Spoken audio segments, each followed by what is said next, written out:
So welcome to Phenomenal Private Practice with Amira Martin. Today I want to talk about a subject that's really pretty frightening, right? But it's really also important to talk about. And this is a subject that many of us who work in this field do not know enough about. And that subject is psychopathy, right?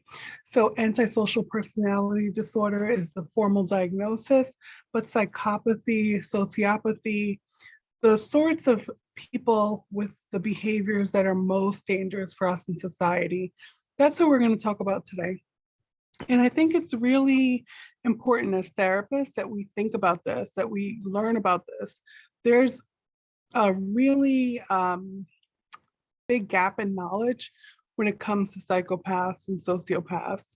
So it's really important that we understand this because plenty of the clients who come into our practice who are dealing with couples therapy issues or who may be brought in by a family member, a friend, even people in a variety of the workplaces that our clients work in, may be dealing with this disorder. And we need to know what the traits look like and what the effect is on the people around them. So please stay tuned. This is really important learning and it may help you in your career.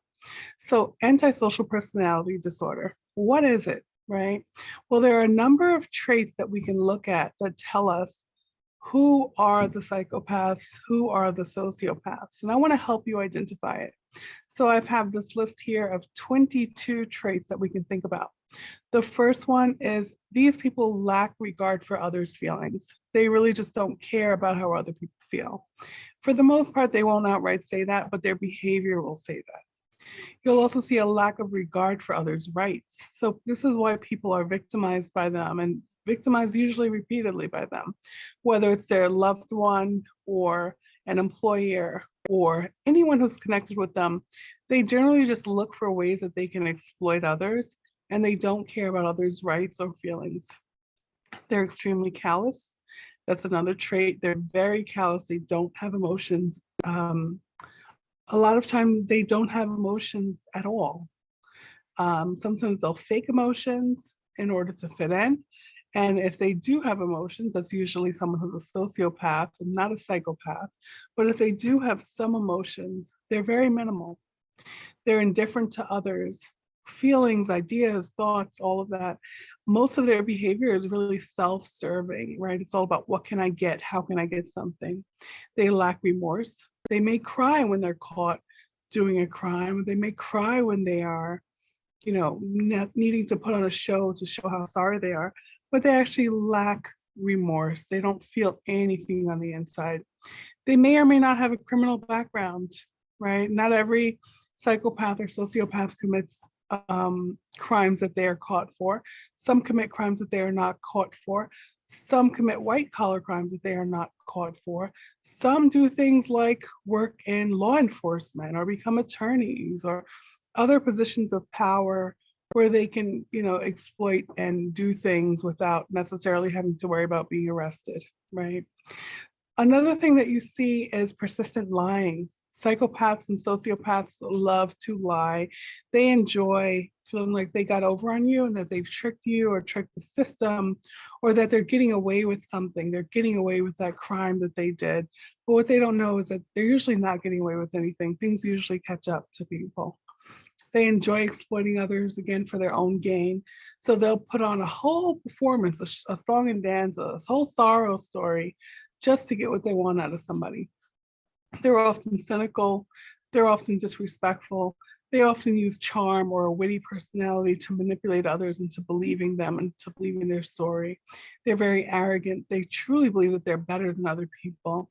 They're extremely opinionated, right? You're not going to find a psychopath or a sociopath who doesn't have strong opinions. They're very impulsive and they fail to plan ahead.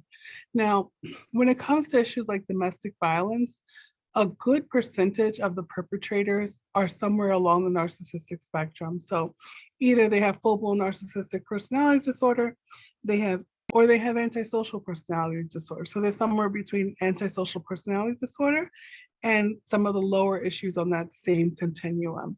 So you will see people who are perpetrators of domestic violence who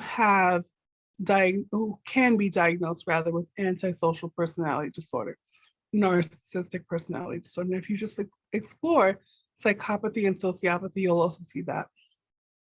They're oftentimes very hostile and irritable. They're just irritable all the time for no reason.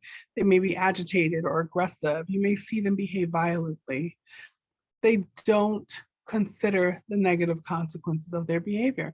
Most of the time, they don't even think they're going to get caught. They think they can outsmart everyone, but they're not even thinking about it generally. Will I get caught and what will happen? What would be the negative consequences of me doing this? They just do whatever they feel like in the moment.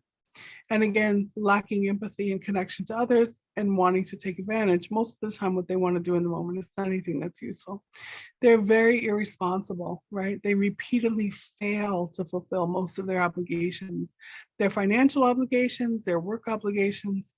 They repeatedly fail that because they're just irresponsible and they just don't care.